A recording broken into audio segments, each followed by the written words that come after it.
इंसान के बस में बहुत कुछ नहीं है, लेकिन इंसान चाहे तो बहुत सारे नुकसानात से ख़ुद को बचा सकता है। सबसे पहले आप मौसम की सूरत हाल से आगाह रहें कि कब कब बारिशें और कहाँ कहाँ बारिशें होने का इम्कान है।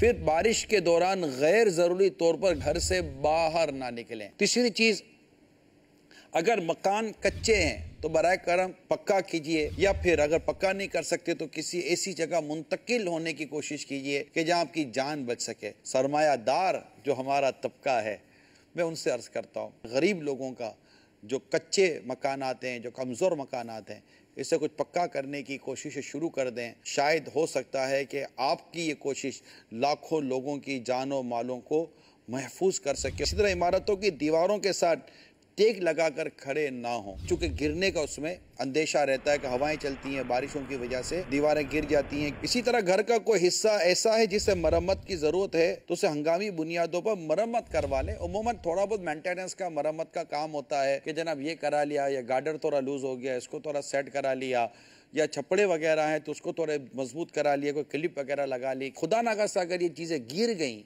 या अल्लाह ना करे आप ज़ख्मी हो गए, अल्लाह ना करे फ्रैक्चर हो गया, तो इस सिलसिले में जो अखराजात होंगे ना, वो अखराजात शायद इससे बहुत ज़्यादा होंगे। इसी तरह बारिशों से पहले घर में छत या दीवारों की लीकेज, ड्रेनेज सिस्टम चेक करवा कर कोई रुकावट हो तो खुलवा लें। अच्छा, इसी तरह बारिश के वक्त में ड्राइविंग एहतियात से करें। ओवर कॉन्फिडेंस ना हो का जन्म कुछ भी नहीं होता। अपना और दूसरों का ख्याल रखें। इसी तरह बारिश में सड़कों की हालत खराब होती है, गाड़ी की रफ्तार आहिस्ता रखें। गाड़ी को नुकसान पहुंच सकता है, इसके सस्पेंशंस को नुकसान पहुंच सकता है, इसके जो शॉक्स होते हैं इसको नुकसान पहुंच सकता है। आप अल्लाह ना करे स्लिप हो सकते हैं, आपकी गाड़ी साइड मार सकती है, किसी गड्ढे में गिर सकती है। बिजली की तारों और खंभों से दूर रहें। नॉर्मली कई अमवात ऐसी होती हैं जो बिजली के तार गिरने की वजह से होती हैं, या मतलब उस खंभे के अंदर करंट आ गया होता है, इस वजह से होती हैं। बिजली के आलात को इस्तेमाल करने से बचने की कोशिश करें। इसी तरह जनरेटर और पानी की मोटर को बारिश से बचाएं। इसी तरह दरख्तों, साइन बोर्ड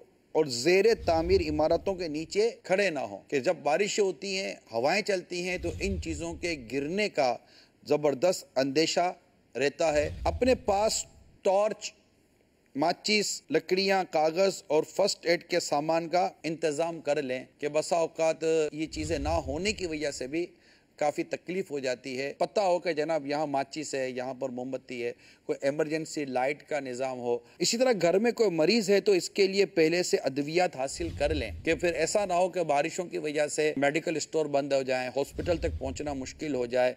अपने कॉन्टेक्ट नंबर रखें, और मुझे तो यहाँ ये लिखा हुआ तो नहीं है, मगर मैं ख़ास तौर पर आपको कहूँगा कि अपने मोबाइल फ़ोन में बैलेंस ज़रूर रखिएगा। इसी तरह मुनासिब यानी घर में अशिया, ज़रूरत, फल सब्ज़ी वगैरह, दूध, अंडे, ये ज़रूर रखा करें। इसके साथ साथ इम्कानी इमरजेंसी सूरत हाल के पेश नज़र घर में एक माकूल रकम का बंदोबस्त भी रखें। अगर आप बोले मेरे पास ATM कार्ड मौजूद है, पावर ही चला गया, ना UPS काम कर रहा है, ना इलेक्ट्रिसिटी का काम कर रहा है, ATM मशीन भी कहाँ से काम करेगी। बारिशों के बाद आंखों के इन्फेक्शन और दीगर होने वाले अमराज से बचाव को यकीनी बनाएं। मेहरबानी करके अपने घर के इलेक्ट्रिक बोर्ड देख लीजिए, आपके घर के साथ जो इलेक्ट्रिक के वायर जा रहे हैं उसको देख लीजिए, आपके घर में जो खुले हुए वायर हैं वो देख लीजिए, आपकी सीढ़ियाँ अगर टूटी वो देख लीजिए। ये ना सोचे कि यार मेरे साथ कुछ भी नहीं होगा।